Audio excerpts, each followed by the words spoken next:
기도하겠습니다. 우리의 빛과 우리의 소망이 되시는 거룩하신 아버지 하나님, 오늘 아침 저희를 주님 앞에 불러주시고 주님께 예배하는 예배자로 삼아주시니 감사합니다. 저희가 주님을 따라 살며 늘 주님의 말씀을 쫓아 살기 원합니다. 주님, 이 시간 주님께서 저에게 말씀으로 다가오실 때에 그 말씀을 저희가 저희 마음으로 받고 또 저희 삶 가운데 주님의 말씀을 실현해 나갈 수 있는 귀한 믿음을 저에게 허락하여 주시옵소서. 주님 말씀을 따라 살 때에 세상의 유혹과 또 어려움들이 저희에게 찾아오겠지만 그런 어려움들을 주님께서 함께 싸워주시고 이길 힘을 주심을 믿습니다. 끝까지 주님만 따라가며 주님 말씀에 순종하며 주님께서 나와 함께 하신다는 소망과 믿음을 가지고 우리의 삶을 살아갈 수 있도록 주님께서 함께하여 주시옵소서. 걱정과 근심을 자 가지고 또 주님 앞에 나왔습니다. 하지만 이 시간 저희가 가진 모든 근심과 걱정들은 주님 앞에 내려놓고 이 시간 주님께서 하시는 말씀에 집중하기 원합니다. 주님, 주님께서 말씀하실 때에 그 말씀이 저희의 생명을 살리고 나의 삶을 바꾼다는 믿음을 가지고 그 말씀에 따를 수 있도록 더 큰 믿음을 허락하여 주시옵소서. 몸과 마음이 아프신 분들이 계십니다. 주님께서 몸과 마음이 아프신 분들 돌봐주시고 불쌍히 여기셔서 회복시키실 때에 저희가 더욱더 주님 앞에 찬양과 경배로 나아갈 수 있도록 주님께서 놀라운 일들을 저희 삶 가운데 일으켜 주시옵소서. 오늘도 말씀하실 주님을 기대하며 모든 말씀 예수님의 이름으로 기도합니다. 아멘. 오늘 말씀은 이사야서 9장 9절부터 17절까지 말씀입니다. 제가 읽을 때 여러분들도 마음속으로 함께 읽어주시면 감사하겠습니다. 모든 백성 곧 에브라임과 사마리아 주민은 하나님께서 그들을 심판하신 것을 마침내는 알게 될 터인데도 교만하고 오만한 마음으로 서슴지 않고 말하기를 벽돌집이 무너지면 다듬은 돌로 다시 쌓고 뽕나무가 지키면 백향목을 대신 심겠다 한다. 이 때문에 주님께서 그들을 치시려고 의신의 적을 일으키셨고 그들의 원수를 부추기셨다. 동쪽에서는 시리아 사람들이 서쪽에서는 블레셋 사람들이 그 입을 크게 벌려서 이스라엘을 삼켰다. 그래도 주님께서는 진노를 풀지 않으시고 심판을 계속하시려고 여전히 손을 들고 계신다. 그런데도 이 백성은 그들을 치신 분에게로 돌아오지 않았고 만군의 주님을 찾지도 않았다. 그러므로 주님께서 이스라엘의 머리와 꼬리, 종려가지와 갈대를 하루에 자르실 것이다. 머리는 곧 장로와 고관들이고 꼬리는 곧 거짓을 가르치는 예언자들이다. 이 백성을 인도하는 지도자들이 잘못 인도하니 인도를 받는 백성이 멸망할 수밖에 없다. 그러므로 주님께서 그들의 젊은이들에게 자비를 베풀지 않으실 것이며 그들의 고아와 과부를 불쌍히 여기지 않으실 것이다. 그들은 모두가 불경건하여 악한 일을 하고 입으로는 어리석은 말만 한다. 그래서 주님께서는 진노를 풀지 않으시고 심판을 계속하시려고 여전히 손을 들고 계신다. 아멘.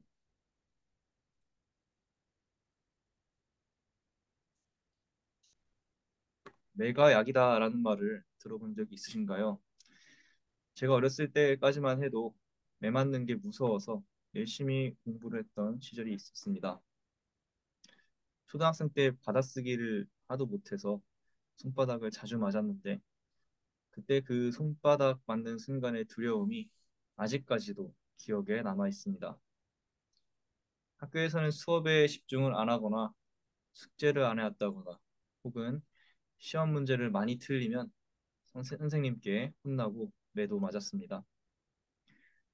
그런데 지금 돌이켜 생각해 보면 그렇게 무서웠던 선생님들 어느 누구에게도 미워하는 마음이 들지는 않았던 것 같습니다. 혼내시는 만큼 또 잘할 때 칭찬도 해주시고 다독여 주셨기 때문인 것 같습니다.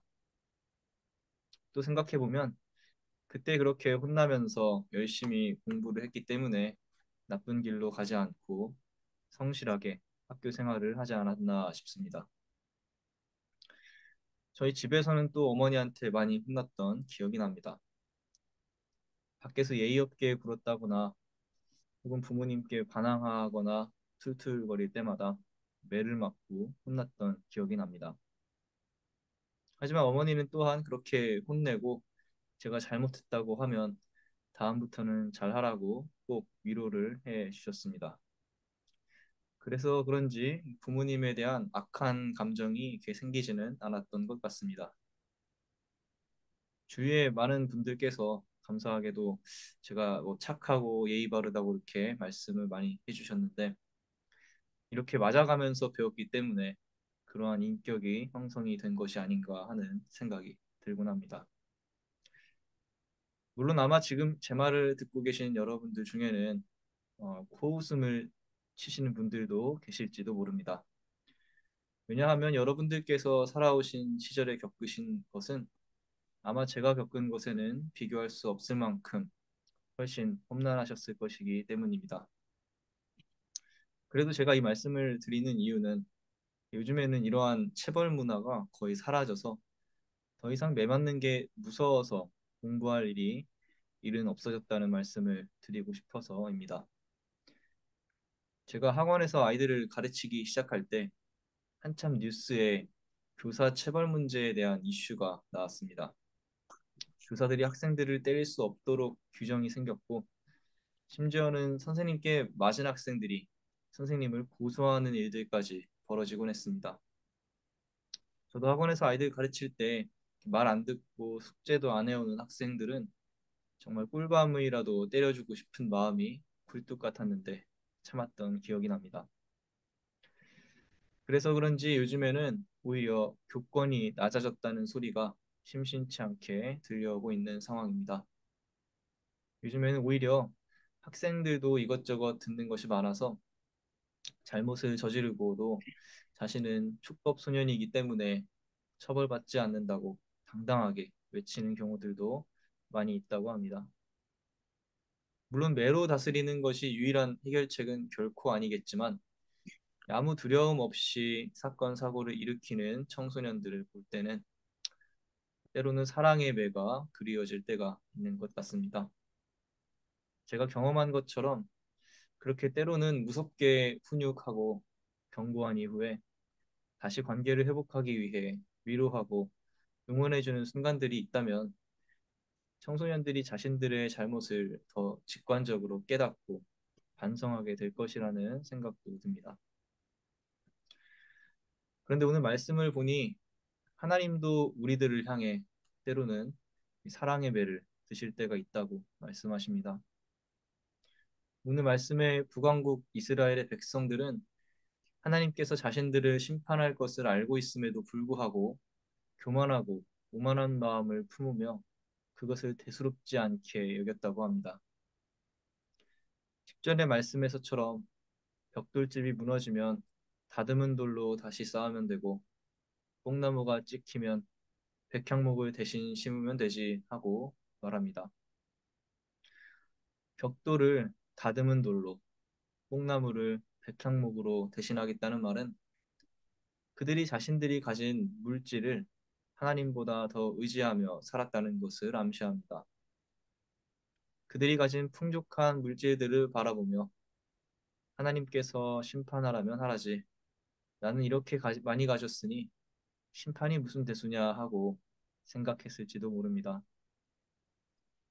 그래서 하나님은 그들의 높아진 코를 납작하게 하기 위해 원수들을 일으키셨습니다.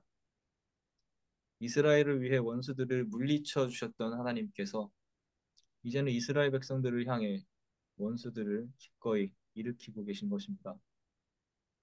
이스라엘을 향해 하나님께서 참다 못해 결국 사랑의 매를 드신 것입니다. 그러나 이스라엘 백성들은 여전히 그들을 치신 분에게로 돌아가지 않았고 만군의 주님을 찾지도 않았다고 13절 말씀은 기록합니다. 그래서 하나님은 이번에는 더 큰 사랑의 매를 준비하셨습니다. 17절의 말씀입니다.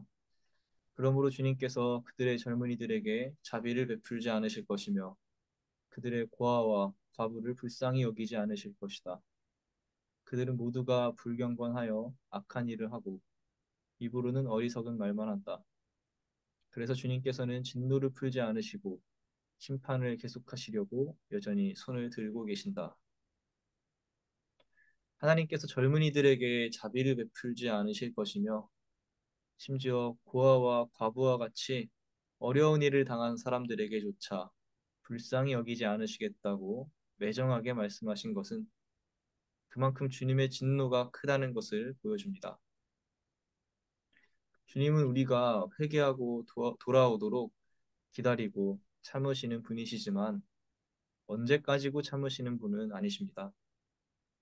하나님께서 우리의 삶의 모습이 주님 보시기에 올바르지 않다고 느껴지신다면 그것을 고치시기 위해 움직이시기도 한다는 말씀입니다. 때로는 그것이 우리 삶에 닥친 환난과 어려움일 수도 있습니다. 때로는 내가 겪는 위기 때문에 우리는 하나님이 너무나 매정하게 느껴질 수도 있습니다. 하지만 성숙한 신앙인이 되기 위해서는 생각을 바꾸어 그분이 나에게 허락하신 어려움이 나의 삶을 바꾸기 위한 사랑의 매일 수도 있다는 것을 생각해 봐야 합니다. 그것을 깨닫는다면 우리는 나에게 닥친 시련과 어려움을 단순히 하나님의 저주로 바라보는 것이 아니라 그 시련과 고난을 통해 하나님께서 나에게 주시는 메시지가 무엇인지 찾게 됩니다. 그리고 그 고난 속에서 주님이 주시는 메시지를 발견한다면 그 고난을 헤쳐나갈 길 또한 예비하실 하나님께 기도하게 되는 성숙한 신앙인이 될 것입니다. 오늘 말씀에서 이사야는 이스라엘 백성들에게 하나님의 진노를 전하지만 또한 어둠이 거칠 날이 온다는 희망의 메시지를 전하기도 합니다. 이사야 선지자는 유다 백성들을 향해 어둠 속에서 헤매던 백성들이 큰 빛을 보았고 죽음의 그림자가 드리운 땅에 사는 사람들에게 빛이 비쳤다고 말합니다. 하나님은 우리가 잘못된 길로 나아갈 때에 우리를 향해 사랑의 회초리를 드시는 이유는 이렇게 근본적으로는 하나님께서 우리를 사랑하시고 축복하시기를 원하시는 분이시기 때문인 줄로 믿습니다. 3절 말씀에서 이사야 선지자는 유다 백성들을 축복하시는 하나님을 이렇게 찬양합니다. 하나님, 주님께서 그들에게 큰 기쁨을 주셨고 그들을 행복하게 하셨습니다. 사람들이 곡식을 거둘 때 기뻐하듯이 그들이 주님 앞에 기뻐하며 군인들이 전리품을 나눌 때 즐거워하듯이 그들이 주님 앞에서 즐거워합니다. 남유다 백성들도 하나님 보시기에 악한 일들을 많이 저질렀던 사람들입니다. 그래서 하나님은 그들이 이방 민족의 침략을 당하도록 내버려 두시면서 그들에게 회개의 순간을 허락하셨습니다. 그렇게 선지자 이사야는 하지만 그러한 하나님의 체벌은 영원하지는 않을 것이며 우리가 회개하며 돌이킨다면 하나님은 우리를 향한 체벌을 멈추시고 위로하고 다시 회복시키실 것이라고 예언하고 있습니다. 사랑하는 성도 여러분, 고난 앞에서 좌절하지 말고 나의 삶의 어려움이 오히려 나를 향한 하나님의 관심과 사랑이라는 마음을 가지는 성숙한 신앙인이 되시기를 소망합니다. 바울 사도가 말한 것처럼 하나님께서는 우리에게 감당하지 못할 시련을 주시지는 않으실 줄로 믿습니다. 오늘 이사야는 하나님께서 이스라엘에게 고난을 허락하셨지만 그 고난 뒤편에 다시 회복시키실 것을 또한 예언했습니다. 이처럼 하나님께서는 우리를 사랑하시고 복 주시기 원하시는 아버지 되시는 분이십니다. 하지만 그 아버지 되시는 분이시기 때문에 또한 우리가 잘못된 길로 걸어갈 때에 나에게 사랑의 매를 주시는 분 또한 나의 아버지 되시는 하나님이라는 사실을 기억하시길 원합니다. 그리고 그 주님을 끝까지 신뢰하며 시련과 어려움에 굴하지 말고 끝까지 하늘 소망을 바라며 신앙의 길을 걸어가는 저와 여러분이 되기를 기도합니다. 기도하겠습니다. 우리 아버지 되시는 나의 아버지 되시는 하나님, 오늘 이사야서의 말씀을 통해 때로는 저희 삶의 시련과 어려움이 하나님께서 우리에게 허락하신 훈계와 또 권면이라는 사실을 저희가 다시 한번 깨닫게 됩니다. 삶을 마주한 어려움과 환난 속에서 때로는 저희가 하나님을 찾지 못하고 왜 나에게 이러한 시련과 어려움을 주시는지 하나님을 오히려 원망하며 지낼 때가 있었습니다. 하지만 하나님께서 이스라엘 백성들을 돌이키시기 위해 그들에게 환난과 시험을 허락하셨던 것처럼 오늘 오늘을 살아가는 우리들에게도 아버지 되신 하나님께서 우리를 깨닫게 하시기 위하여 우리에게 어려움들을 허락하실 때가 있다는 사실을 저희가 기억합니다.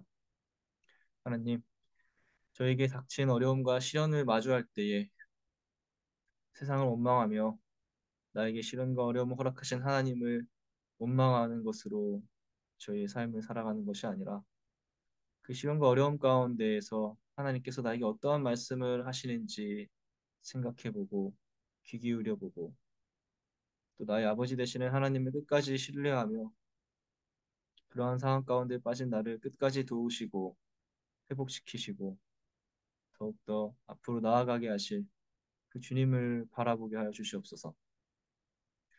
그래서 그 어려움 가운데에서 오히려 그것을 딛고 일어나 더욱더 성숙하고 성장하는 그리스도인이 되도록 주님께서 함께 하시고 또 그 어려움으로 끝나는 것이 아니라 주님께서는 다시 회복시키시고 축복하시는 은혜를 이스라엘 백성들에게 허락하신 것처럼 저희 삶 가운데 저희가 어려움들을 이겨내고 또 그 어려움 가운데에서 주님께서 새로운 희망과 소망을 저희에게 보여주심을 믿고 끝까지 주님을 믿고 따르며 나아가게 하여 주시옵소서. 그럴 때 주님께서 반드시 저희에게 새로운 빛과 소망을 허락하실 줄로 믿습니다.